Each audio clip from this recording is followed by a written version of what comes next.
What's going on, everybody? This is JJ Starwin coming to you live at the StreamYard, and I'm better known on the tube as JJ Wilson. Welcome to the Eternal Podcast, episode 34. And the co-host with me, of course, is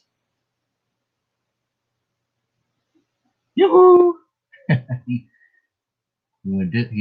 dished me? There we go. My bad. I hit the wrong button. What's going on, everybody? This is your boy Ashton. Man, what's cracking, lacking? Okay, I thought we lost you for a second there. Man, they got me. I thought we lost you for a minute. Like, what? Man? They got me, man. They got me. Luke and Retro caught me slipping. Oh, okay. I see what that's all about. Yeah.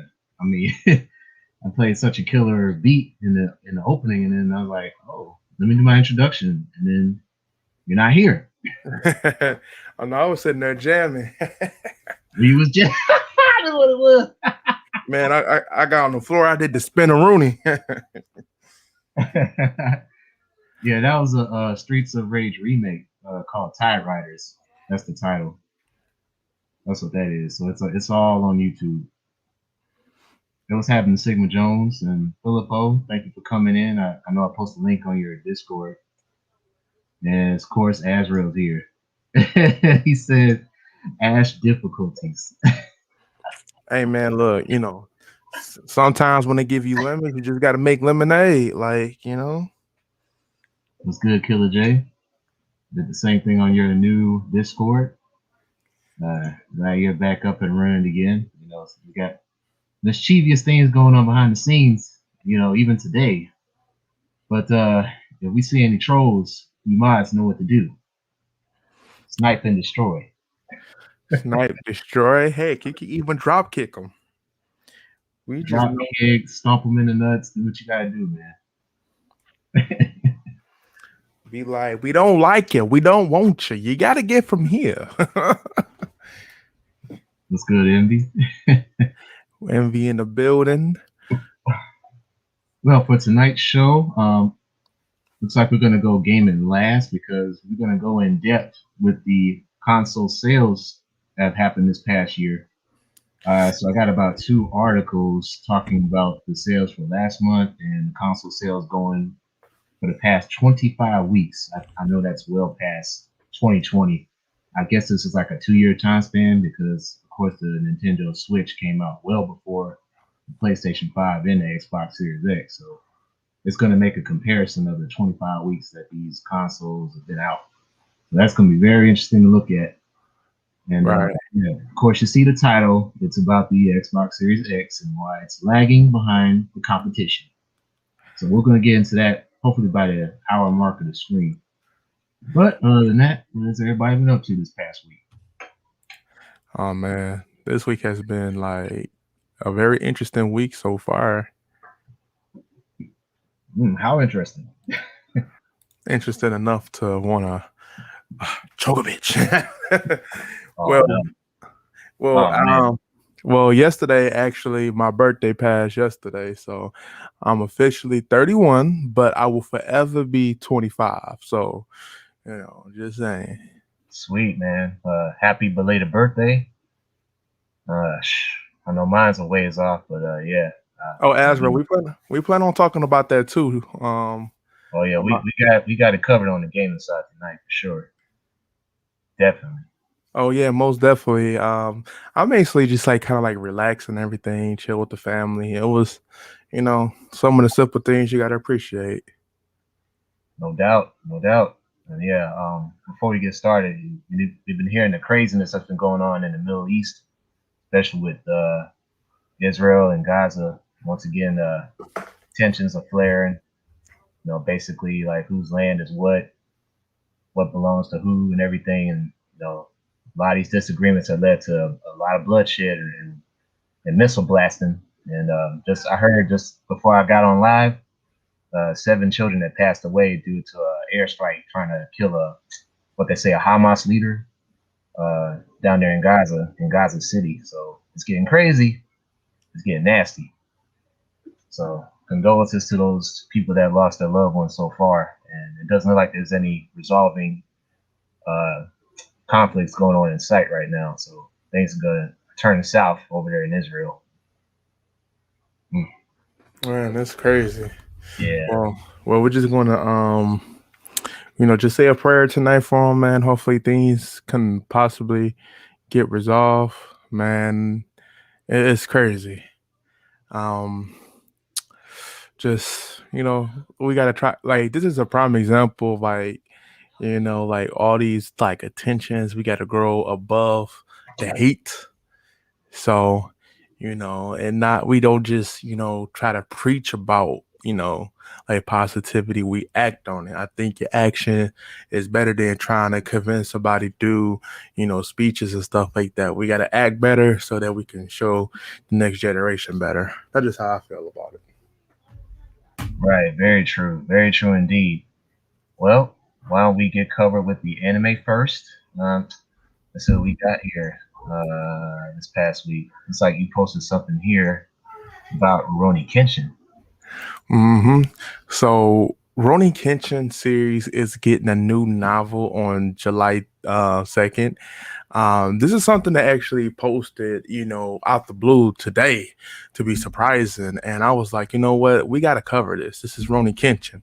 This is one of the titles that is always recommended when you talk about a classic. You always got to watch the first two seasons of Ronin Kenshin. Like, it's just that good.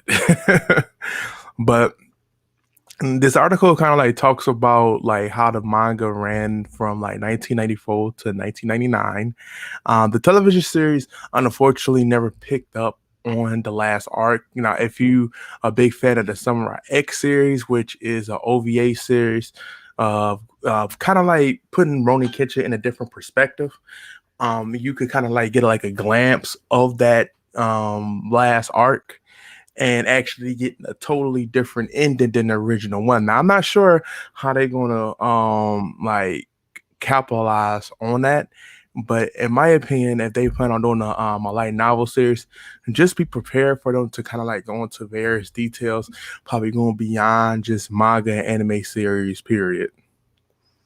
Yes, this is interesting. So I'm looking at the second paragraph on the article, and apparently this manga is going to highlight the wedding of Kenshin and Kaoru. So yeah, Wow. yeah, because like I said, with the various endings, like for the manga, or whatever, that Kenshin kind of like gave off his blade to Yaiko, and he pretty much had Kairu's style and his style, and he pretty much picked up the mantle.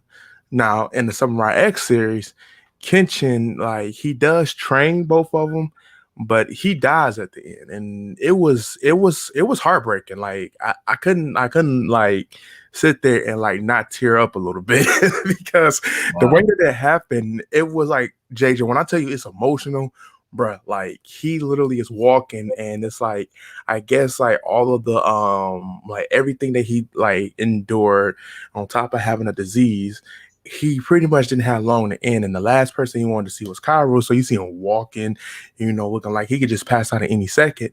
And Mhm. Kairu just felt something in the air. And she goes to meet him right under this tree.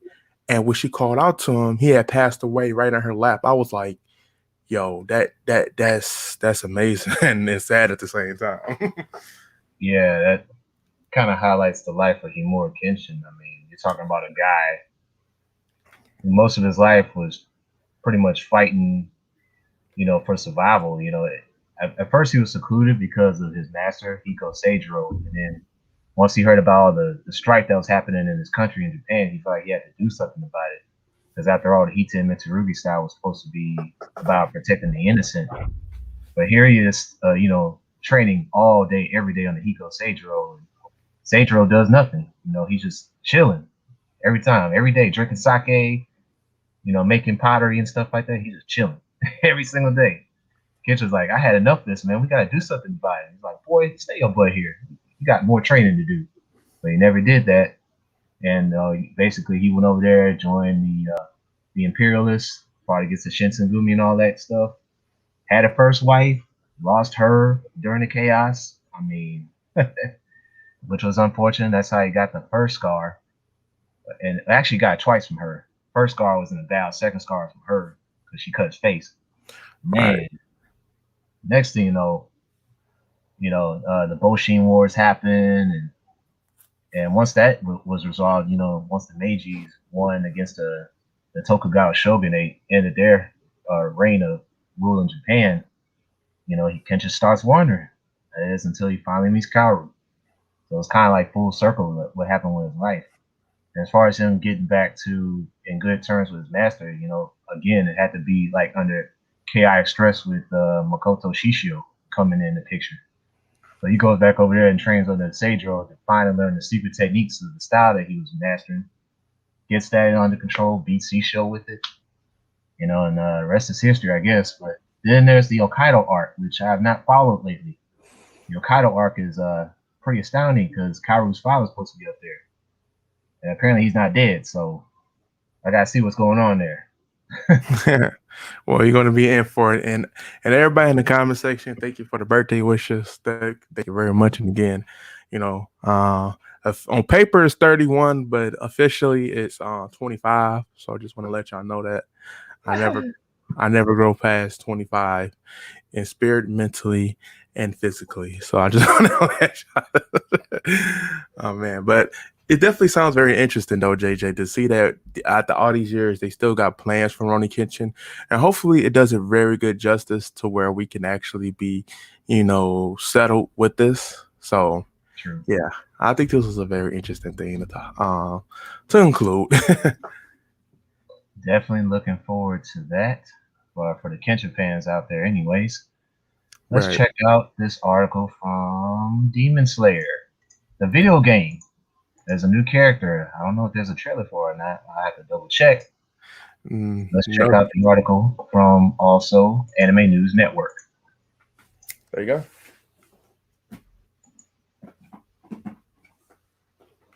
And guess who's in the game? Shinobu Kocho. This lovely lady here. Man. And don't let the looks fool you. She will kill you in a second. It's not just her blade. Man, what's so crazy is that her and Gen, they had like a love meme going on for like a whole year straight. Like it was crazy. Like if you was a part of like any of like the groups and the communities for the Demon Slayer, it was always a picture of those two together. And yeah, some of it was pretty reasonable, funny, but sometimes weebs take it to a whole another level, like seeing them in the bed together and stuff like that. Calm down, watch it.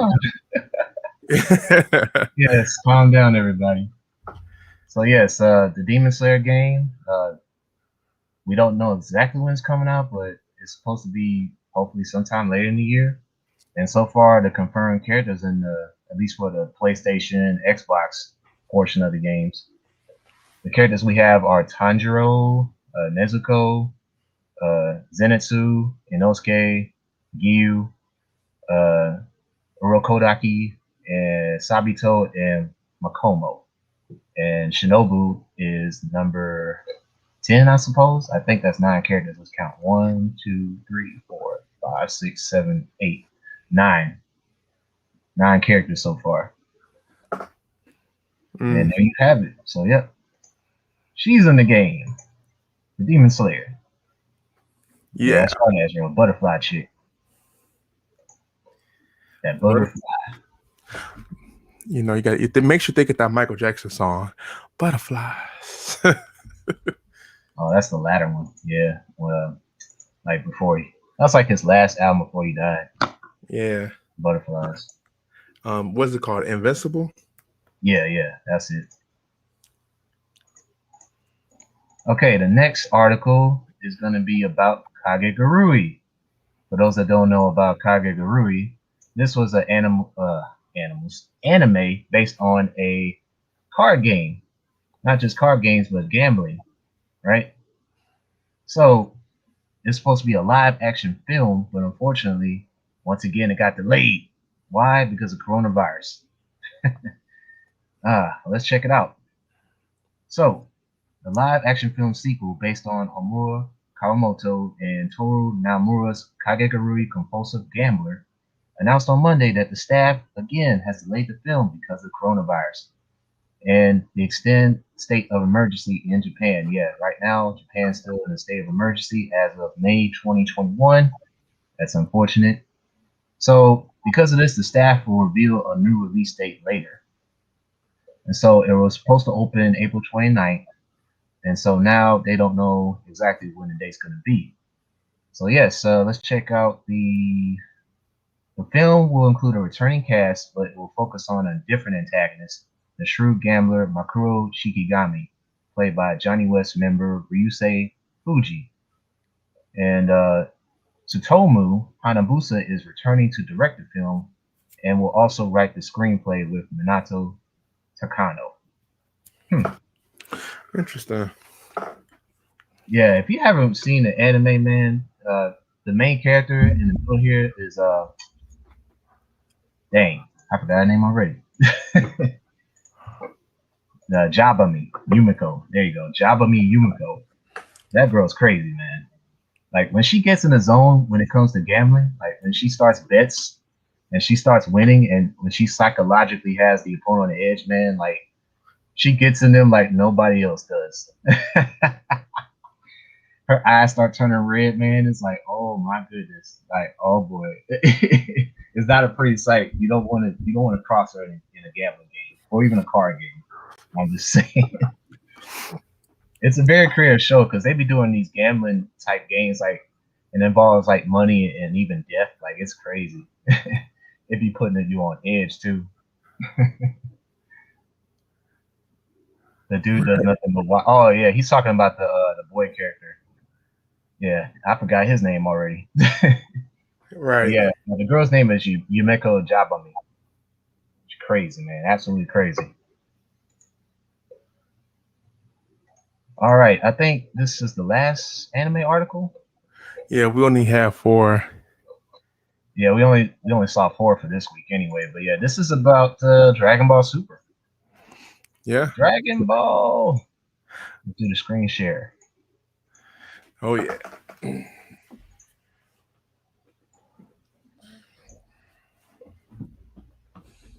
See it? My mouse stalled on me, but yeah, here we go. So Toei Animation has confirmed a new Dragon Ball Super movie, not season 2. I know I've seen online people who try to get a season 2 to come up, but no, it's not a season 2. This is the rumors of a movie coming out. So Akira Toriyama, the maker of Dragon Ball, he's going to be in charge of the screenplay and the character design. And so he shared a message. Let's read along. And all new movies since Dragon Ball Super Broly is currently in the making. Just like the previous movie, I'm heavily leading the story and dialogue production for another amazing film. I really shouldn't talk too much about the plot yet, but be prepared for some extreme and entertaining bonus, which may feature an unexpected character. Uh-oh. We'll be charting through some unexplored territory in terms of the visual aesthetics to give the audience an amazing ride. So I hope everybody will look forward to the new movie. So, planning for the new film project began in 2018, well before the release date of Dragon Ball Super Broly. The film has a goal of telling a large-scale story. Aside from story composition and character design, Toriyama will also write the lines of dialogue for the film. It will be the 21st anime film in the overall Dragon Ball franchise. That's crazy. 21 films. That's 21. amazing. And more than half of them is trash. Ah. You didn't hear that from me. You heard that from Ash. But hey. So let's check this out. So the Broly film earned more than 120 million US dollars worldwide. And also Akira Toriyama, he wrote the script and also designed the characters. That's pretty crazy. So the television anime series, it premiered in July 2015 and aired for about 131 episodes until March 2018. And of course, it was shared by Funimation and Crunchyroll. And Toyotaro, the alleged successor of Toriyama, he launched the Dragon Ball Super manga in V Jump magazine in 2015 and an adaptation for the anime. And it also diverges in several different ways, chapters, things like that. And it looks like the English version is published by Viz Media. So that's the rundown of the Dragon Ball series in its current state in 2021. So, Ash, what do you think this movie is going to be about, per se? Well, I do know a lot of people is speculating in the Dragon Ball community is that they probably going to try to do a resurrection of Cell. And honestly, I hope in some ways I do, but in some ways I don't. I don't really see in Cell being anything like to be excited for the comeback. I think he played his role in the series, and they don't need to bring him back to tarnish the character. If anything, what they would want to do is they want to bring Cooler into the series. That would actually work out a lot better. But yeah, I would agree with Asper. If it's about Meryl, they could keep that shit because if they try to sum up the whole Meryl arc in a movie, it's going to be trash. The ending for the Meryl arc was trash. So yeah, this movie I think you just need to stay away from the actual main story and actually focus on a character that everybody wants to come back. And I think that is Cooler. Make Cooler canon. Yeah, Kula was in a movie before. I can't remember the exact title, but yeah, when he was in there, he was messing shit up. Yeah, when he was in. I know it was I know it was the first Cooler movie is like right after Namek. He came down and like he literally busted Goku ass by. And then the second one was Metal Cooler, where that's the meme movie where it shows Cooler kicking Vegeta like right in the dick. It was so hilarious. Like when they did the Dragon Ball Abridged movie for it, that was the whole theme of the whole like movie. Because when he came and did it, they did it in slow motion, and he was like, "Man, I can't believe 150 of the Metal Coolers kicked you in the dick." And you heard Vegeta go, "It was hilarious, bro." Oh man, Wow, Saiyan's got balls of steel to survive 150 kicks. to the And check nuts. this out. Ezra said there's 2 movies of Cooler, so there's more than one movie. Yeah, It's it's the really one that wide. it's the one that he came to Earth, and then it's the other one where he went to New Namek when he was Metal Cooler. Yeah, so is it really wise to have a third Cooler film? Like, really? If they wanted to make him canon, yeah. Wow, that's something else, man. Like, I mean, because if you think about it, Broly had 4 movies. The first one, which was okay, then the 2 trash ones, and then the new Broly movie, which was fantastic. So, and they do another Cooler movie, they could actually fix what they already did and make them canon. right, as I also said, they made 4 Broly movies. Damn, I didn't know he was in 4 movies. I knew he was in more than one. That was the old school one I remember seeing. I heard the others were garbage, so I never bothered to watch them. Man, even the first movie had me kind of mad because Broly died in one fucking punch. Like he died with one punch. Damn. Yeah, man. A punch to the gut, right? It was like one of those stomach blowing death blows. Right. I remember the Garlic Jr. one. Envy. Sure did. Yeah. Because Yeah. I know the first Garlic Jr. movie is like a bridge between Dragon Ball and Dragon Ball Z. Right. And then you had the second one that was a bridge between the Frieza saga and the Android saga. Bring back BoJack. Oh, okay. Fuck BoJack. This movie made me mad too. Like, damn, they gotta jump a teenager. Like, what the fuck? Like that whole squad, all they was known for was jumping people. Like I'm not even gonna lie to you, and I'm not trying to be stereotypic, but that's the definition of like of a black street gang, man. They were just jumping people. I'm telling you. They was like, "What? You turn a Super Oh, you Saiyan?" want Turtles to come back? I'm not gonna lie. Turtles is kind of an OG in the early films. You know, that was like probably the most entertaining one out of like the early Dragon Ball Z movies. But he was in the Tree of Might movie. Right, the Tree of Might. That's it. Yeah, that's the one. I mean, if they bring him back, it's got to be something. It's got to be for a compelling reason. They can't go the Broly route talking about he can't remember himself and all that stuff. He been losing his memory and stuff. It's got to be something more compelling because Turles was a smart dude, man. That dude was intelligent, almost as intelligent as Vegeta. He just wasn't as strong as Vegeta at the time. Oh man, and then you know what they need to bring back? PyCon. That's what they need to bring back. Hey, you know what though? This was so funny. Me and my boy was talking about this because I actually finished the Invincible series, and we was like, Omni-Man kind of reminds you. Let's just say if Vegeta, basically the Saiyan, if he still had the same personality as he did in the Saiyan saga, he would have probably beat the shit out of Trunks the same way. Oh man, It was future like, Trunks, man. Damn. like, don't you get it? Don't you get it?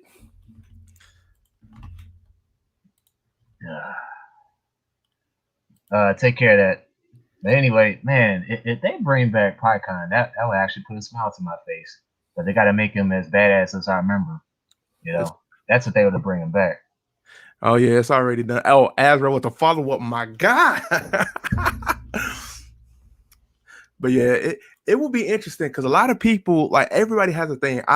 The only thing I wouldn't want to what I won't want to bring back with Janemba is because of the fact that Janemba just didn't have a real place to really like coexist. And I mean, to really rewrite him in there, they would have to do something incredible. And I mean, it will be interesting to see, but I just would be a totally big fan of bringing Janemba into the main roster. Like, I literally thought about just about everybody, like, you know, everybody that I try to mention, because I have a friend who's like a big Dragon Ball Z fan. And when we talk about it, and I was like, man, the only person I can think of to really bring back and I think will make a great addition to the series will probably be Cooler. Cooler. So your vote goes Cooler. I like to see PyCon come back. He's too much of an OG not to be like a one man show and then be missing for the rest of the damn series. Like, come on. Right. But yeah, if they bring back Cell, you know, of course, between the three, like Big Bill and Dragon Ball Z, Cell is by far the biggest trash talker. By far, wasn't even close. Right. So it'll be interesting to see how they do that, and I guess they'll play in Dr. Giro as well. He might even come back, because after all, he is a creation of Dr. Giro. Shit, Cell is. Right. And Pycon or Tapion. Yeah. Cell stay talking. Yep. He stay talking. He stay talking. So, anybody watch any animes this week before we move on to the gaming side of things? I did not get a chance to watch the new comedy episode yet. I got to do that tomorrow for sure. And I still haven't seen Drawing Princess of Snow and Blood, the latest one, because I remember the one they did last week where they left out Tokyo. I'm very interested to see what they did with that. Also, Megalobox. Oh, woo, that episode was probably the best one so far. There was a lot of revelations in Megalobox. Oh my goodness. Man. Woo. One of the best of the series, man. That's Megalobox is doing this thing. Yeah, it's not disappointing at all. It's like miles ahead of all the other shows right now so far. It's still early in the year, but right now it's like miles ahead, looking like anime of the year so far. Like every episode's just been awesome. Kingdom. Oh yeah, Azrael's been following up on Kingdom. Yeah, and I was talking to JJ about this before the podcast, but the anime 86, like, yo, like I've been thoroughly impressed with it. For the first 5 episodes, man, this crazy world that 86 is in is pretty fucking good, and I think it's so underrated right now. But I've been, but the next, now I know the backdrop of that story. It's about like some colonies, like people in different factions within that colony. They're fighting for like jurisdiction, something like that. Well, yeah, it's something like that. It's like, okay, so the world of 86 deals with the Republic country going to war with these machines called the Legion. The Legion was created by a different empire, but the machines overthrew that empire, and that empire is no longer existing. Pretty much is extinct. So, the way that the Republicans go to war with them is like within the prime city, everybody pretty much have like the same like features as a person. Like they got silver hair, blue eyes, you know, pale skin. That's how they look. And the people who actually goes and do the fighting is considered to be, you know, like scum, and they are not allowed in the city. but they go and fight for the Republic country in these spider, mechanical bots, which it gets kind of crazy. So the job of the people who's in the army within the city, they give them like their strategy, locations of the enemy, and what will be good vantage points. So the main chick, she got assigned to District 86, and which District 86 has a reputation for anybody who's monitoring them usually go crazy. The person before the last, end up killing themselves. Well, they have a strong hatred for everybody within the city because they being forced to fight a war that the city really just don't know about, like how serious it is. And I waited to do my thoughts on the first few episodes because I feel like I didn't have enough information about it to really give you like the great information about it. And now that I do, it's very interesting. Like people within the city really just don't understand how serious the enemy is. And especially when Undertaker gives you like the whole like breakdown of everything, man, like 86 is crazy. It deals with a lot of discrimination. Like Oh there's wow. issues within the city. It's really crazy. And I think like if I put Megalobox at the top, 86 will probably be right under there. But Mm. the only one that I haven't got a chance to take a look at that I heard really great things about is To Your Eternity, which I've been hearing nothing but fantastic things about. So, and Tokyo Revengers. So I'm gonna check out those two, catch up with them, and maybe I can forge this list, and we'll see where we go for there. Yeah, so it's a lot of politicking and, like you said, prejudice involved in the show. So yeah, that kind of reminds me of the anime Akadama Drive a little bit from that aspect. So I'm gonna have to check it out pretty soon for Yeah, sure. I'm not going to like. Yeah, it kind of like goes in that sense a little bit, but Right. the discrimination and the politics stands out a lot more than Akadama Drive. The Mm. action that Akadama Drive have and the underground base is a lot more stand out than 86 because 86 you really don't see inside criminals like that because the city is so well under control. So, but the story and everything, like to me, I think it has times where it gets really, really dark. So, I love Mm. it. All right. So before we move on to the gaming, I'll talk briefly about the latest episode of Cestus Roman Fire that I watched back Saturday. So yeah, there was a big fight that happened with the main character Cestus. He was going up against Edmund. He's the top fighter in Pompeii. All right.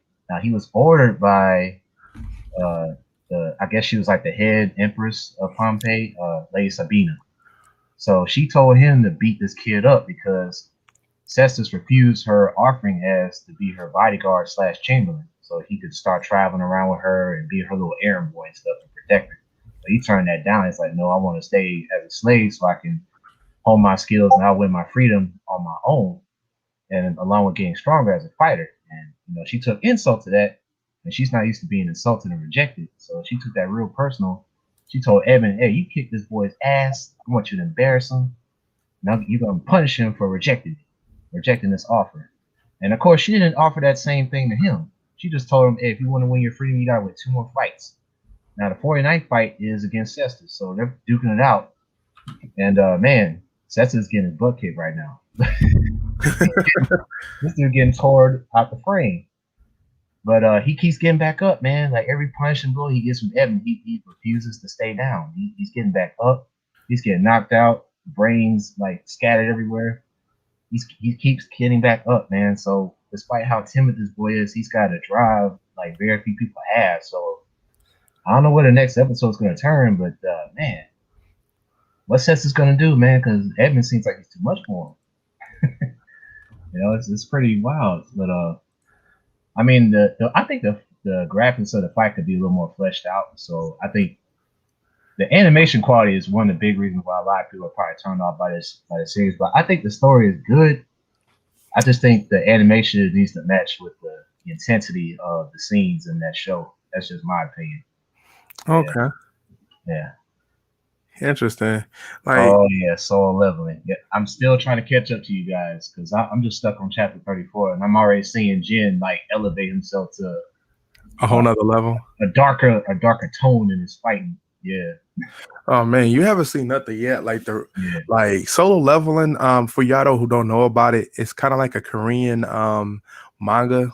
Um, it has been going on for a few years now, and anybody who's jumped into it has really loved it. I haven't really got nobody who said they wasn't into it, they just didn't like it. Everybody that I came around that actually talked about it was like, man, I really love it. And the only thing is that it's not getting enough buzz. That's why it's like, man, I'm thinking about like, starting to do like, videos talking about it. But Wow. but I'll yeah, say this much. I'll say this much. It's definitely looking better than God High School. oh man, way better. And I don't want Crunchyroll to pick that up. Like get Mappa. Like that's who I want to pick this up. Cause solo leveling is just that freaking good. Like, yo, like I mean, I'll say it like this: for each chapter that you get for solo leveling, you read in at least like 150 pages. Now, again, when you actually get the book, it'll probably dumb that down a bit. But for the most, have I seen like, man, the action is great, the characters is likable, the world you actually get to see somebody grow. And even though we're all the way at like 151, and it seems like he has no ceilings, he still is not the strongest thing out there. It's other things that can probably give him a run for his money. But as far as we see, it's been doing its job. And JJ, once you catch up with it, we'll talk about it. Okay. Yeah, because right now I'm already seeing he's on some Saitama type ish. I ain't gonna say Yeah, I mean he's still getting pushed, but like the progression that he has to go through in order to level up in his hunter ability and whatever, and try to mask it in front of other people. That's the similarity I see because and people still think he's like from where I'm at, they still think he's like an E ranked hunter when he's really much higher than that. Same thing with Saitama, but he was like a level C hero or B hero. He was actually like a level A and above that. right. Yeah, So I mean, for the most part, it's good. Like, I mean, out of the things that I'm reading, I would say this falls at number one, and Jujutsu Kaisen falls number two.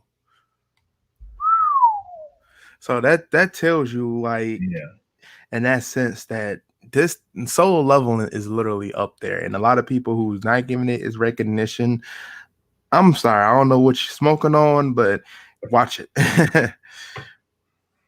Like, yeah. I wonder when the anime does come out, man. It probably will start picking up steam big time. right, I'm and pretty sure of that. yeah, and this anime season for spring, I'm gonna honestly say it has a ton of hidden gems in here. Like, I didn't expect Yeah, I didn't expect 86 to be this good. Of course, we was expecting Megalobox and My Hero to do his thing. And even though I'm not really into that kind of genre when it comes to Zombie Land Saga, I'm hearing it's doing pretty good. Like To Your Eternity is doing good. I'm gonna check it out. Tokyo Ravagers, I'm gonna check that out. Like, it's a lot of premieres and hidden gems in here, man. Like the only one, like, it's one that I just couldn't really get into, and that was Mars Red. I mean, I'm just not really too stoked about the whole series to begin mhm. with. And I actually, it's one I'm forgetting too that I'm gonna be checking out. It's called Vivi. Um, Yeah. Azrael was telling me about it. He's watching it right now. I need to see that too. When I get yeah, a chance. I've been hearing great things about it. Shaman King ain't doing so well. Ouch. So I mean, and I'm not even sure how the world is with you is doing. Like, no, it's not even doing so hot either. I gotta finish checking out Baki 10 because I know that's going, and it's actually not doing so bad. It's actually getting a lot some great buzz. Um, so yeah, like I said, hidden gems all around this season. Hmm. So I just say pick and choose. Spring to me is still seeming like it's kind of dry. I'm not going to hold you up. I mean, that's yeah. Is it spring? No, summer. Summer. I'm sorry. Summer still We're seems going into the summer, but technically it's still spring. yeah. but the summer is still looking kind of dry. And I think it's kind of like, a lot of harem that's going to be releasing in the summer. Not sure why.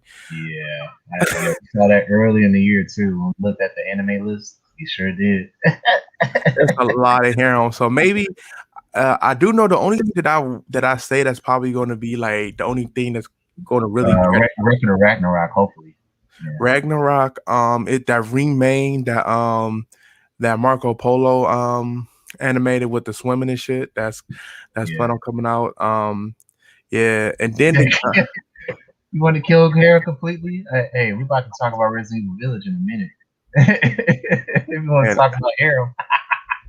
Oh my god, like the things people been posting about been doing. Oh shit. But JJ, but for the fall season, oh yeah, Castlevania, I'm gonna check that out.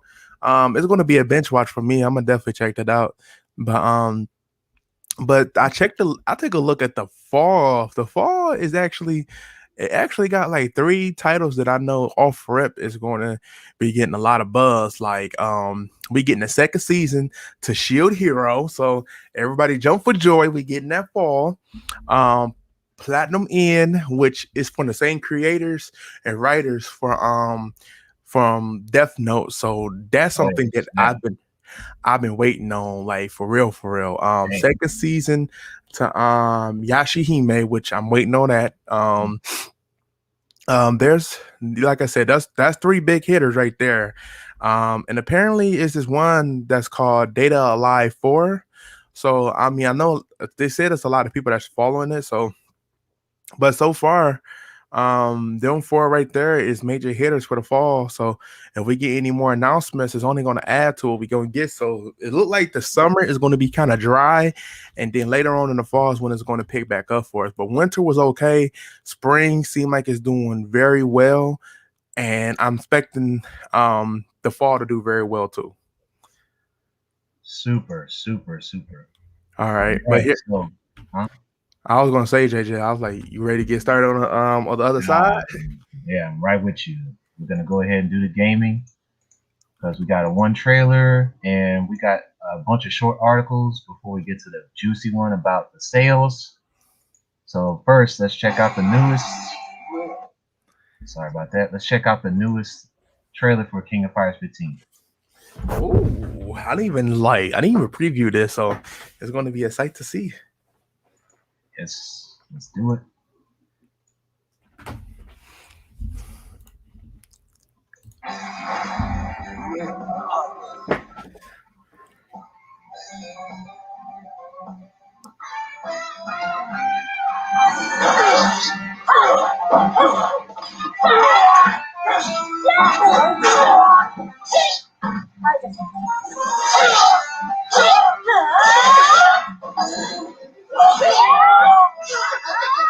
Oh.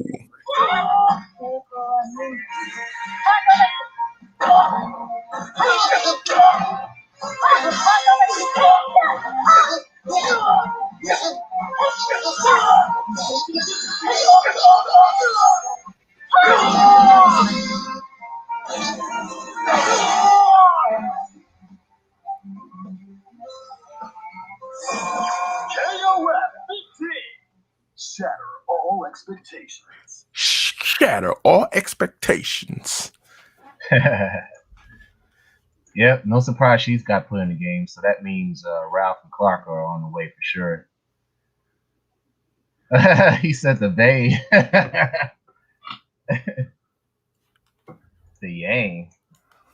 I don't think Yang's messing with this chick or his brother. Yeah, they ain't ready. Nah, they don't know nothing about the Orochi power. Nah, whatsoever, my brother. No. Now let's talk about the fetishized game of 2021.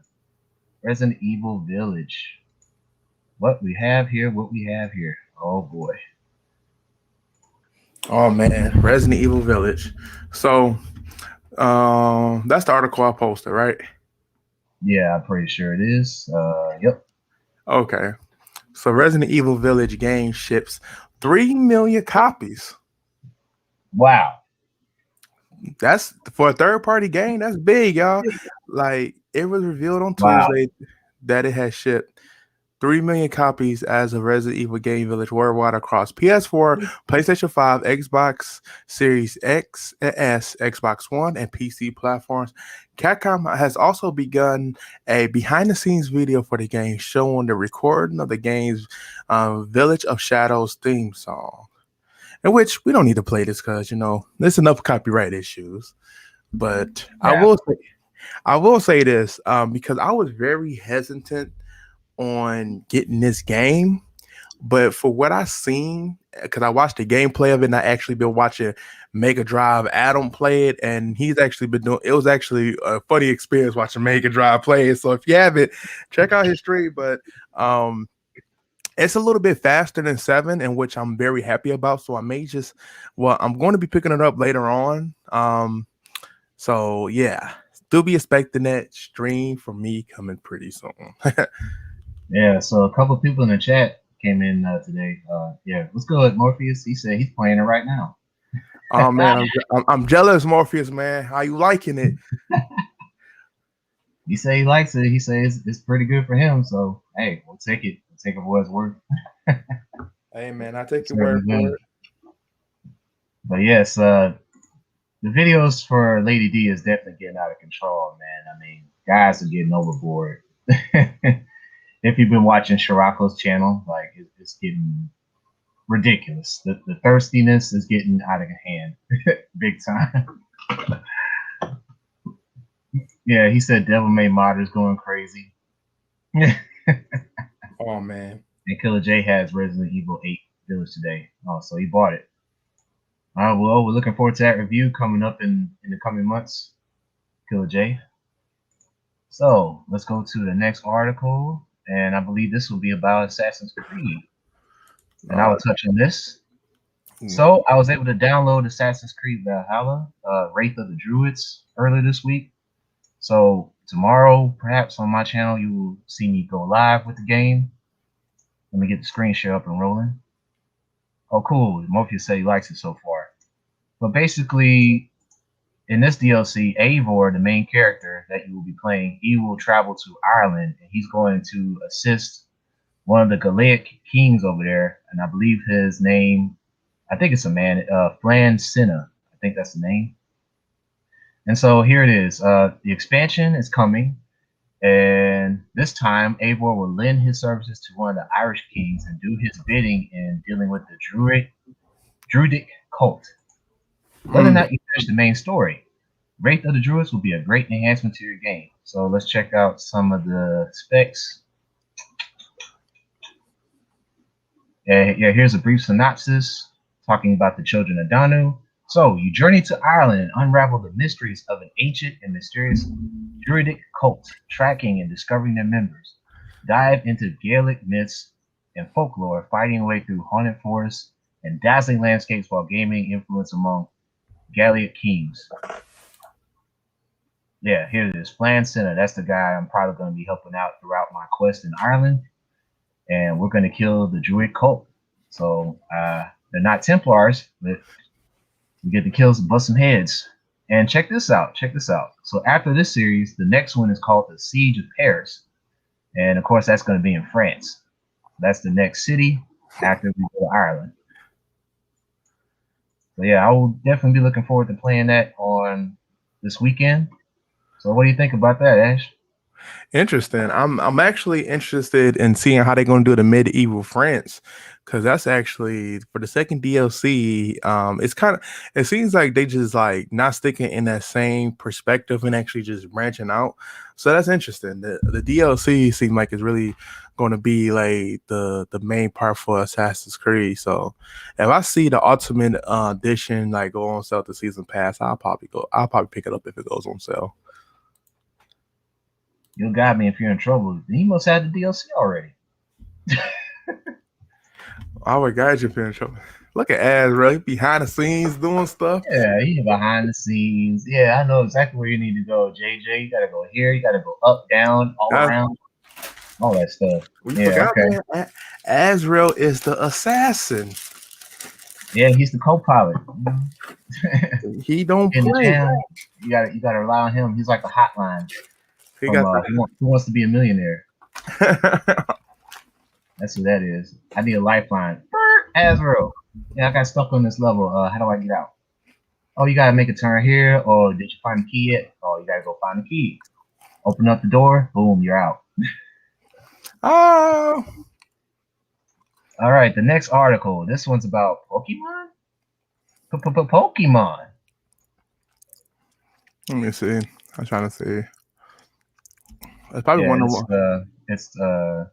well, not the entire screen. Oh, okay. Okay, I got it. Yeah, All right, you can go ahead and pull it up though, but The I got it. Verge. This is brought to you by The Verge. The Verge. When you on the Verge. So Target will stop selling Pokemon cards in their stores. So Target has decided that it had enough. The company has officially confirmed that the bleeding cool that it will halt the sales of Pokemon cards throughout the U.S. starting Friday, May 14th, which is today. The retailer cities and an abundance of caution for the safety of both guests and store employees, and notes that it will still be selling cards on its site. Currently, Pokemon cards and other trading cards is having a moment. People have swamp card grading companies hoping to get a rating that makes their card more valuable, and the Pokemon company has been rushing to print enough cards to meet the demands. It seems that all the big numbers around the truly rare original cards have caused a lot of excitement around new cards as well. But Target isn't feeling the hype. It's hard to blame the retailer as the situation around trading cards seems wildly out of control. People have reportedly been opening cereal boxes in stores to steal the included Pokemon cards out of them. And someone in Japan even climbed down a rope to steal 9,000 worth of cardboard cards designed for kids. What? Yo, Damn. the situation around trading cards seems wildly out of control. Target has recently started limiting how many packs customers are allowed to purchase, has even threatened to get law enforcement involved if you found people camping out by its stores for them. There was also an incident at one of their stores where someone pulled out a gun during a fight around sports cars, which could explain why the halt also applies to MLB, NFL, and NBA cars as well. Before Target official statement, some people had seen signs announcing a new policy that arrives at these local store signs, which apparently been showing up all over the U.S. Look at this person. So I guess Pokemon, MLB, NFL, and NBA traded cards are no longer going to be sold at Target stores starting this Friday. But they still got Magic. So yeah. Interesting. So JJ, with that being said, what do you think about this? That's pretty crazy, man. I can't believe people are that desperate just to get children's card games. Like, seriously? You're gonna climb down ropes from like high-rise buildings just to get inside a store to get some Pokemon cards for your little daughter or son? What? Man, it just now getting out of control. But I remember when I first started Yu-Gi-Oh cards, we knew this guy that stayed down the street, and what he would do is he would go to these super centers called Myers, and he will go in there, open up the pack of cards, and man, he will sell me like a bag of Yu-Gi-Oh cards, like freshly opened decks, booster packs, and everything for $20. And I swear, the collection grew like that.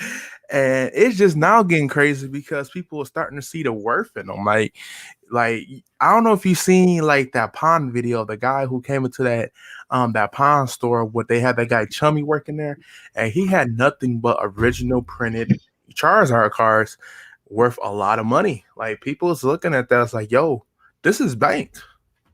What? Yeah, like my boy, he had the serial number on there identified as a limited edition Blue Eyes White Dragon. He sold it, and at the time it wasn't really worth much, but people would just needed money. It sold for $300. Now if you have a limited edition, one of the original prints of Blue Eyes White Dragon, over $1,000, bro. Holy crap. That makes no sense. Yeah, and I mean I'm surprised they even still selling Magic because like after a few years and when a Magic card, goes out of its season, the card is worth a lot of money. Listen to G Man. Yeah, Hey, we man. all had to take a fall, not just Pokemon, all these sports cards. Hey, you got to catch them all.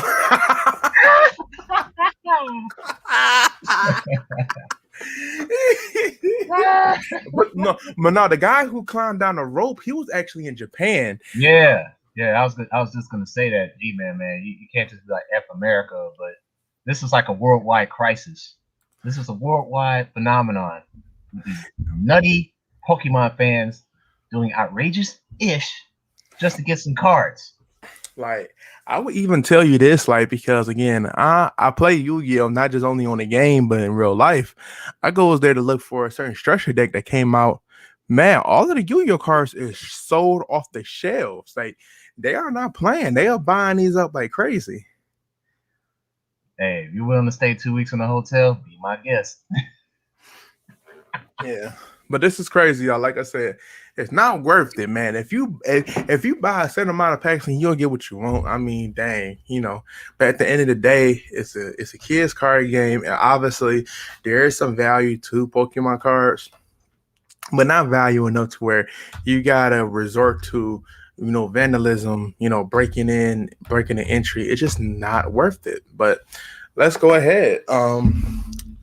And next article, which one? Oh, this is the PS5 with new design.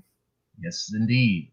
Yes, indeed. So PS5 redesign will enter production 2022.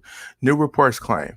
It's pretty much like how can I say it? PlayStation is so hard to really make these with the chips in there. So now they got to think about how they're going to restructure, and it's officially going to be starting in 2022. This according to the business website Digital Time, which claims that the suppliers, including the semiconductor foundry TSMC, are planning to start productions on the redesigned PlayStation 5 consoles between the second and third quarter of next year. As noted on Keaton Games analyst Dr. Shurkin Toto, Digitime supply chain says that the redesign will come with a new customized 6 CPU from AMD. It's likely to redesign is purely component focused and won't feature any significant external changes. So, Sony recently said that it's unlikely the supplies of PlayStation 5 consoles will drastically improve in this current fiscal year, but which ends on March 31st, 2022. However, during the investor call, during the publication of recording PlayStation financial results, Sony CFO, how to pronounce his name? Hiroki Totoki. Hiroki Totoki said that the company was considering various solutions to help cope with the global shortage of hardware components, including potentially alternating the hardware designs or sourcing secondary suppliers. As I said earlier, we are aiming for more sales volume than the PS4 during year 2, but we can distractedly increase supplies. Not that it's likely, he said. The shortage of the semiconductors is one factor, but there are other factors that will impact on the production value. So at the present, we would like to aim at a beaten second year sales of 14.8 million, which was the second year of the PlayStation 4. Asking specifically that the shortage of the semiconductors is what's affecting all consumer electronics industry, from smartphones to automobiles, suggesting that Sony has the means which it could cope. For example, we found maybe a secondary resource by changing the design we would cope, the executive said. So yeah, following on predicted consumer demand for PS5, Sony claimed that the platform recorded the biggest console launch of all time. Now, the PlayStation 5 has shipped 4.5 million units during the launch quarter and a further 3.3 million units in the quarter, in which March 31st, 2021, according to Sony, it means that the total shipment reached 7.8 million in the first 2 quarters since the launch of November 2020, surpassing the 7.6 sales achieved by the PlayStation 4 during the same time scale. So Wow. Sony CEO Jim Ryan has refused to guarantee that the company would able to satisfy PS5 demands by 2021 holiday sales season, noting in February interview with the Financial Times that there are a few magic wands that could be waved, although he said that the supply situation would improve throughout the year. It will get better every month throughout 2021, right? He said the pace of the improvement in the supply chain will gather throughout the course of the year. So by the time we get to the second half of 2021, you're going to be seeing really decent numbers indeed. Which, nah, fam, it's not. I'm gonna be honest with you. It's like trying to get a PS5 is very hard, especially when you have to legitimately like put something in your cart and you don't have like a pre-order kind of thing going. It's hard to get one. Like I know people who's following people on Twitter who post like, hey, look, this story is going to have PS5, and by the time they refresh go on the thing, it's already sold out. Scalpers is at the utmost high. PlayStation, of course, it's not really going to stop Skyping, especially if they get in the financial funds for these PS5s. The only thing they could do is just keep on giving us supply and demand. I mean, they make money regardless of what people are doing, but if they really want more honest fans to really get this, because I'm pretty sure they got the numbers to see how many people is actually booting up these PS5, seeing who's getting online, see how many accounts is created for these PS5, to being able to see how many people is actually playing these, to see who is not, to really get these out to the people. So that's just my take on it. What you think about, JJ? I mean, it's something like at the latter part of the paragraph saying that the sales actually matched that of the PlayStation 4, like within the same time frame. I thought that was kind of fascinating. And that's going to touch on the last article, the last few articles that we have. We got one more, but I'm going to show you guys a graph of all 3 consoles, the Xbox Series X, the PS5, and the Switch. And it's going to tell a very interesting story about how these consoles are being sold. So, yeah, stay tuned for that. Right. But really, yeah, I'm with you about the PS5 not exactly meeting the demands of the sales right now. I mean, the pandemic had a lot to do with that, of course. I mean, but still, them having to redesign the console already, and there's not even a new system that's out right now, because that's kind of what I'm waiting on, like them making a more powerful PS5, so to speak. So some of the newer games that come out, say 2022, 2023, pop in, and we're really gonna start to see a bang for the Simpsons book, if you know what I mean. So right. Yeah, but they redesign is because of like the semiconductors that's in it, and for them saying that they're gonna be outsourcing and stuff like that, it makes you think like how powerful this system is going to be if they really have to be like, okay, well, we really can't get this part, but we're going to use something that should be significant, and which most times is really not. Like whenever a company like changes up something that's supposed to be like downsizing to try to meet the demands of it, man, it seems like it's going to be like a lack, if you ask me. So to be honest with you, I know it's hard to get one now. Yeah, because I don't really see them doing a pro like really anytime soon. I mean, I know that they can really make that pro stand out, but I just don't see them doing a pro for like another 2 or 3 years. Yeah, I think the same way, because it took some time for the PS4 Pro to come out. So there's no rush again. Like the system's just now, getting in gear. Companies are still making games for it, so there's no real rush for a casual gamer or even a hardcore Sony gamer to try to get a PS5 unless they're just really dying to get one and brag. But hey, more power to you. So next article related to the PlayStation 5 is its controllers. So they announced brand new colors. Colors. Yes. Let me breathe through the article right quick. So yeah, they announced its first new colors for the PlayStation 5 DualSense controller: a cosmic red, which is this the black, and the midnight black. So this right here is the midnight black, and down here is the cosmic red. Damn, I'm really liking that red. So right now, they only announced these colors for the controller, although the PlayStation 5 console does feature removable faceplates. So it is possible that the company will allow people to match the plates for the PS5 sometime in the future. So I guess if you get a red controller, you can eventually have a red PS5 or a black, like we kind of saw earlier in past streams. The two new color schemes should be available to purchase sometime next month. Sony says that dates will be dependent on individual retailers.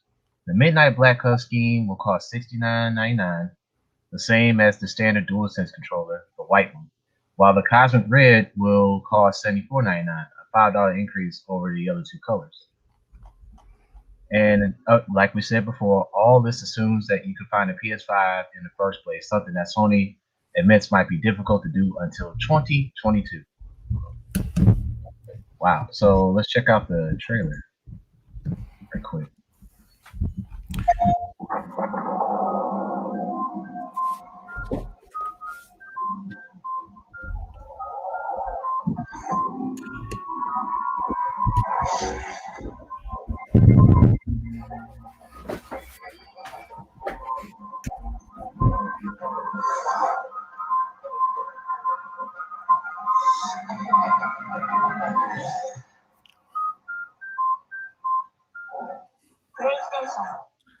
And there you have it. Sexy. That black was just looking too gorgeous. Yeah, they both look good. I might get that red one if I had a PS5. I'll get that red one. Yeah, that red one is nice, Morpheus. I may just get two black ones because I'm sitting on two controllers already, but I'm just predicting that like switching between controllers will be so much easier with two more. Oh, word. So but yeah, that definitely looks good for Sony. So that means there will be more schematics in the future for the design, the facade of the PlayStation 5. So yeah, and they can move little by little. And for the main event of the evening, we're going to talk about the Xbox Series X from the article, The Real Sport 101. And we got some sad news for you X-Cons. We got some sad news for you X-Cons. Oh boy. Let's check out this article, man, because it's not going to paint a pretty picture for you guys. Let's check it out. From the Real Sport 101, Xbox Series X and the S is lagging behind the competition, by David Coulson. Check this out. Look at this. Look at this. The PS5 is outselling the Xbox Series X and S by almost a 2-to-1 ratio. 2-to-1. That's not related to the article. So let's check it out.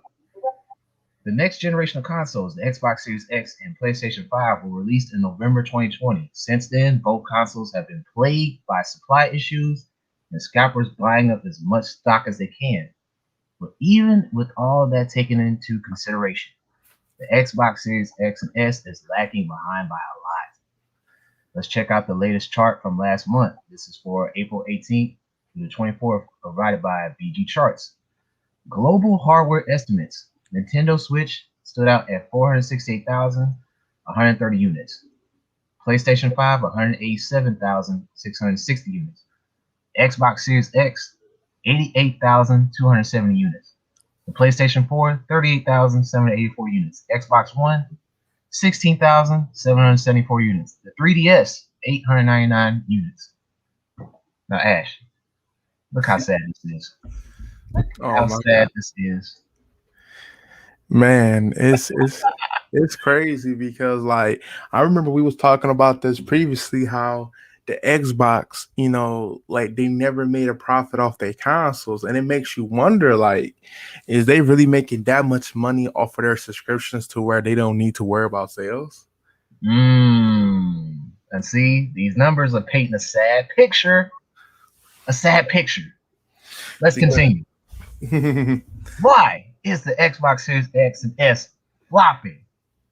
Well, according to these people, the Xbox Series X and S isn't necessarily flopping based on the last generation, these sort of figures were kind of expected. But it's very disappointing to see now it's flopping. F that. While the sales figures of the PS4 and the Xbox One were fairly close in the Americas, standing at the 33,113,899 versus 28,273,312. It is the rest of the world where the gap really starts to widen. Despite the Xbox 360 being hugely successful in Europe, the disastrous launch of the Xbox One in 2013 caused many Europeans to lose faith in the Xbox brand and switch over to the PlayStation, which led into a loss in popularity for Xbox that trickled down to new buyers in the later years who purchased the PS4, and that became the go-to console for gamers. Going to Japan, the Xbox has never fared well when competing with Nintendo and Sony. Here are the main reasons for this.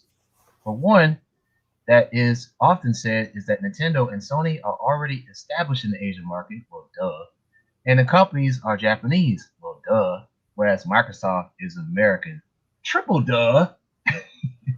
It appears that there is simply no need for Xbox in Japan when Nintendo and Sony have been satisfying the needs of Japanese gamers for many years. So, in February of 2020, the Xbox One sold just 100,000 units in Japan. 100,000 units compared to millions of the Nintendo Switch and the PS4. Supply issues can be playing a part in the figures as well, although both companies are betting it hard. Let's see. The lack of exclusives doesn't help. Neither console has been particularly strong out of the gate. The PS5 has had some great exclusives like Spider-Man, Returnal, yes, Demon Souls. Whereas the Xbox Series X has pretty much just had the medium, which despite being a good game is hardly a system seller. Over the next year or two, we will see dozens of first and second party Xbox titles being released, strengthening the library and giving players more incentive to own an Xbox during the generation. But until then, if you have the opportunity to upgrade to the next generation, the PS5 is a much more appealing product right now. Well, duh. Perhaps the biggest issue is there almost isn't a need for Xbox in the current landscape. Microsoft has become all about the Xbox ecosystem, making their games as accessible as possible. Almost every first and second party Xbox title from Halo Infinite to Fable to Forza Motorsport 8 will be available on day one on both Xbox and PC via Xbox Game Pass. Meaning, rather than spending 450 euros on the Xbox Series X, you can either put that money towards a new PC or upgrade your current one and get the benefit of day one games on Game Pass as well as other perks. It is possible that Microsoft focused on the ecosystem due to them knowing that Series X would likely lose the console war this generation, but they could also be helping to further the gap. But the Xbox Series X and S is a fantastic console. If you're a PS5 owner or intend to be in the future, I would highly recommend at least buying the Xbox Series S to sit alongside it just to take advantage of Xbox Game Pass. Yeah, if you want to pay the fee all the time, sure. Now let me show you guys this. I need to show you this next article that relates to this one. Woo! I gotta show y'all this. This is gonna really bring home the bacon. Give me just a moment. This is from BG Charts. Let's get that screen share up. This is from BG Charts. This is gonna really bring it home here. Check this out. PS5 versus Xbox Series X and S versus the Switch. Comparing sales through week 25, so that's 25 weeks since the launch of these titles. Okay, look at this graph. Let me get this crap up. Okay, this week's mini-series compares the aligned launch sales of the PS5, Xbox Series X, S, and Nintendo Switch. Now remember, the Nintendo Switch came out in March 2017, so it's had a 4-year time gap, right? Compared to the PS5 and Xbox Series X coming out at the same time last year in November. Look at this. PlayStation 5 is in blue. Look how high up it is. 8 million copies. This is the Nintendo Switch, the red one. 7 million copies. Look where the Xbox Series X is. Under 5 million copies. Do we need to screen capture this. I want you guys to just, take your snip tool, screen cap this, send it to any ex-con out here talking about the Xbox Series S is crushing shit. Yeah, it's doing the damn thing. Go ahead. I'll give you about 30 seconds. Copy this picture, save it. When you go to the little live streams and talk about how bad the PS5, the Switch is doing, show them this graph, please. Please.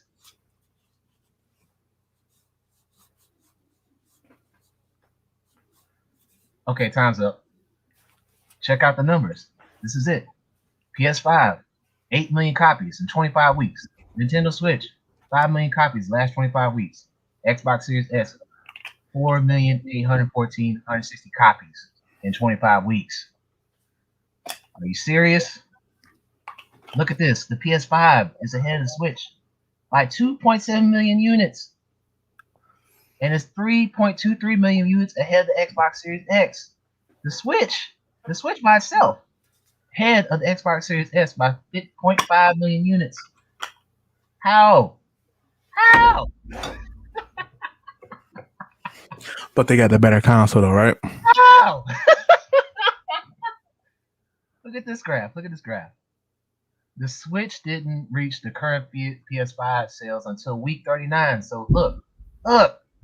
It took 39 weeks for the Nintendo Switch to get to the same level as the PS5. Are you serious? Oh man. Yeah, see, look here. The first 25 weeks, the PlayStation 5 is still ahead of the Switch and Xbox Series X. Here's the numbers: 3 million for the PS5, 2.4 million for the Xbox Series X, 1.9 for the Switch. And here's another graph. I didn't even see this one. Let's see. The Switch didn't reach the current PS5 sales until week 39, and current Xbox Series X sales until week 33. Damn. God. The PS5 is rocking right now. It's rocking. We just showed you the other article saying it's outselling the Xbox Series X 2-1. 2-1. Oh man, dude, these graphs just keep getting worse and worse. Look at this. Look how much longer it took the Switch to kind of like surpass the PlayStation 5 right now. And look at the flat line for the Xbox. It's a flat line. God damn. That's under 50K. Flat line. That's Japan. Okay, this is the Japanese graph. Yeah, the Nintendo is still rocking in Japan. This is for Japan. I didn't even realize this. JP. Yep, Japan. It's flatline in Japan. It's totally flatline. Oh man. Oh damn, I should have went to the comment section. Should we read the comments right quick? Yeah. Oh man, okay. Let's go back. We're gonna have to look at these comments because I bet they're juicy. I bet they're so juicy. All right, look. Okay. I don't know what that guy's talking about. Why is this guy rapping? This dude is writing bars. What? Damn, how long are you rapping, bro? I want to see 2 comments here. Yeah, it's only 2 comments, whatever. One was like a long, drawn-out freestyle. I wasn't about to read all that. Oh, man. Damn, that's embarrassing. I missed some comments. G-Man. He said, I'm getting sick and tired of repeating myself about these Xbox consoles. Hey, you need to clip this. I told, maybe I need to share the article. Let me post the article for y'all. Because this is crazy. Yeah, that's the article. That has all the graphs. Any XCon site or XCon forum or stream on YouTube that you guys see, post that article right there and tell them the truth about the sales of the Xbox Series X. Please. Pretty please with sugar on top. Oh, not sugar, cherry on top.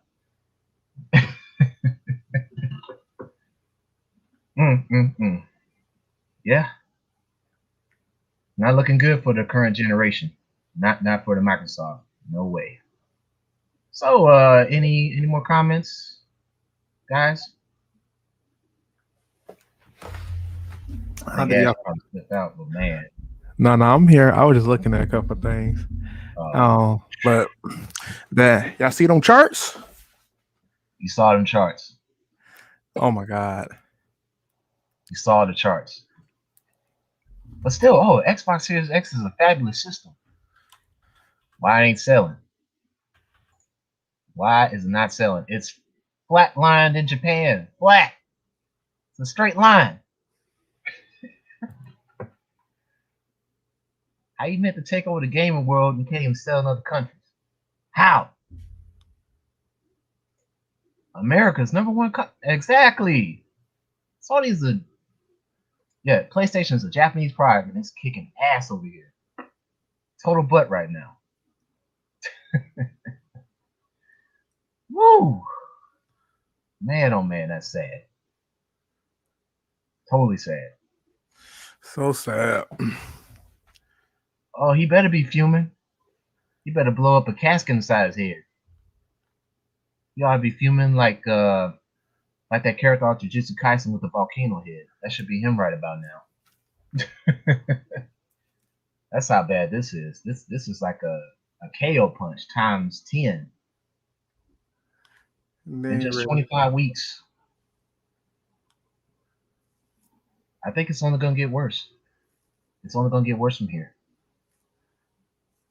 I don't see him rebounding from this. What games are coming out exclusive for the Xbox that's going to surpass it in sales within the next 25 weeks, about 50 weeks from now? Like the next 2 years, what game is coming out that's going to like propel the race of the generation? I don't see it. I don't see it. Whew, man.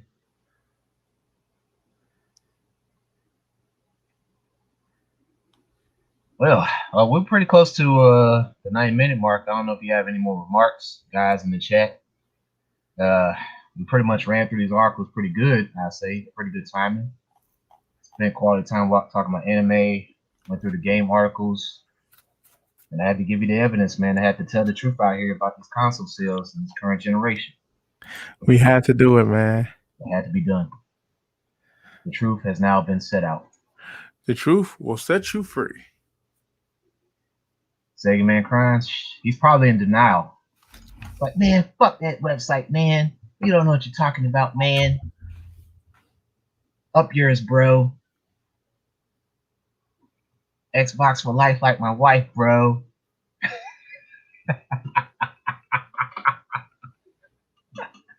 We don't die, we multiply, bro. Hey, Jonah. Long time, man. What's good? Hey, did you know that the Xbox Series X flatlined in sales in Japan?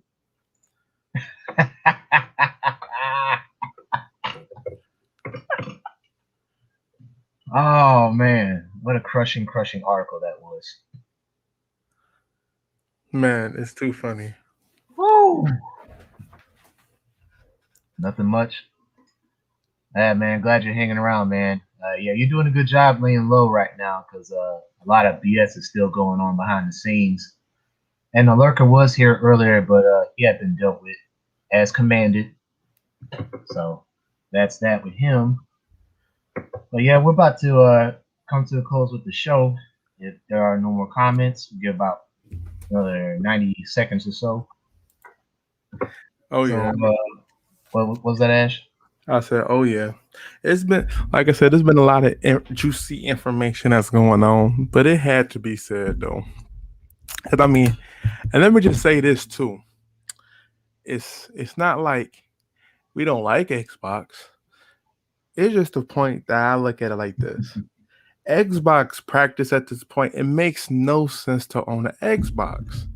Like, when you have the option to have Game Pass and all their titles on the PC, why go out and buy their console? Why? Right. It's like when you buy a Pacific console for a Pacific company, you know what sells that company? Exclusives. And they like, oh man, they won't let God of War be on Xbox. You damn right. They want you to buy a PlayStation. Yep.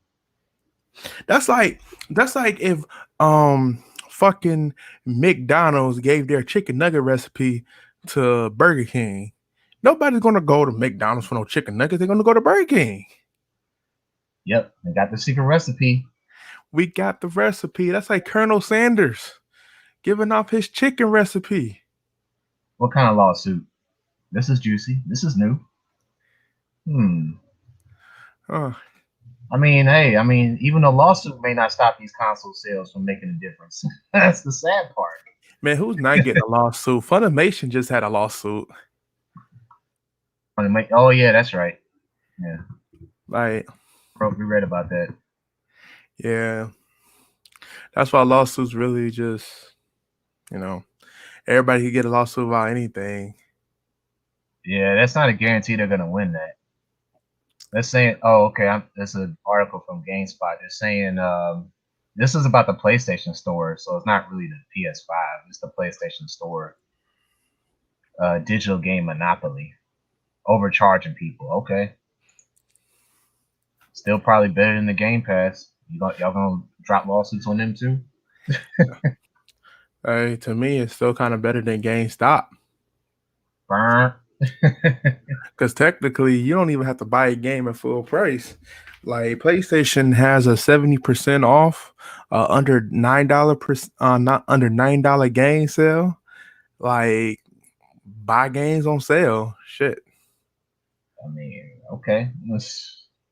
Sue. That still won't be enough people to get an Xbox Series X. Yeah, I mean, like I said, it's going to be lawsuits, but again, if people choose to buy the game at full price, let that be them. I mean, it's certain games that I will, but other games that I will buy on the discount. Now, Legendary, so say they lose the lawsuit, like, do you see a huge decline in sales for the PlayStation 5? Like, is that going to be like an astronomical drop all of a sudden in case they lose the lawsuit? I don't see it. I don't see it either. That's like Xbox having a lawsuit. It's not going to do nothing. That's just like a Switch have a lawsuit. It's not going to do nothing. Lawsuit is there just to, like, if people can really find something to really go on. What will probably happen is that they'll probably if they getting close to lose, they'll probably try to get them out with a settlement, in which they'll try to pay them off, and so they can get the money a lot sooner instead of them actually winning the case, and that money gets tied up into like a plan to where it gets spread it out for so many years. Right. So that's normally what happens. Like, it's it's kind of like common knowledge. So, and I mean, again, if you go on a PlayStation market and choose to and buy a game at that kind of price, I shop on sale. Like, majority of games that I own that have literally like bought on sale, unless it's like a title that I'm really, really looking for. Like, let me see. Like, for instance, Fist of the North Star Lost Paradise. You could get that on market standard price at $20. I paid $5 for this. Prototype 1 and 2 for the PlayStation 4. I paid $5 for that for 2 games. The Mega Man X collection with all of the Mega Man X series games. Usually you try to get all that for $40. I paid $15 for it. Like, see, if you shop on sale and then you get PlayStation Plus, you give 3 free games a month. So technically your library is building. Yeah, it's going to continue to stack. Yeah, I'm sitting on 500 games on my on my PlayStation account. 500 games. Woo-wee. I think I barely have 100. If that. Like, I got somebody who he gained shares, but on his own account, he's sitting at about 600. Oh, that's how y'all do it. Okay.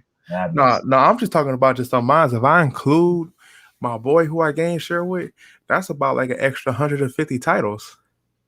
Dang. and all he buys is AAAs. That's why his so low. If I see the game and it looks interesting, I'm gonna buy it. Yeah, all time I probably have close to 100 games on the PS4. Like right now, it's probably just like average, like single digits, because I don't really keep it on my console. I delete it just to make room for more. But yeah, I got a it's probably close to 100 games. I got a 5 terabyte hard drive for my PS4 game, so I keep See, yeah, you got hard drives. the external hard drive, so I keep a certain amount of games on there. Like right now, like offline, besides Destiny 2, I'm playing that game Godfall, and I'm also playing the Modern Warfare 2 campaign remastered. I'm playing those two. So, and then I'm just gonna beat those and move on to the next game. Right. Hey, you smart like that. You put them in extra spaces, for hardwares, and when you're ready to play them, it's right there. You ain't gotta waste hours upon hours downloading all the internet again. Right, like stack it up, like, cause like I think at the like after near whenever I get Resident Evil 7, I'm going to be starting to stream this one series. It's called Spirit Hunter, and they got Deathmark and NG. It's kind of like almost like the scenario series I was playing, Danganronpa, but it's going to be more horror fit. So, yeah, going to be planning on streaming those a little bit later on. Cool. That's in the Rolodex on Ash's channel. Well, we reached the 9-minute mark. I want to thank you guys for coming in tonight. We definitely covered some things here on the anime side as well as gaming.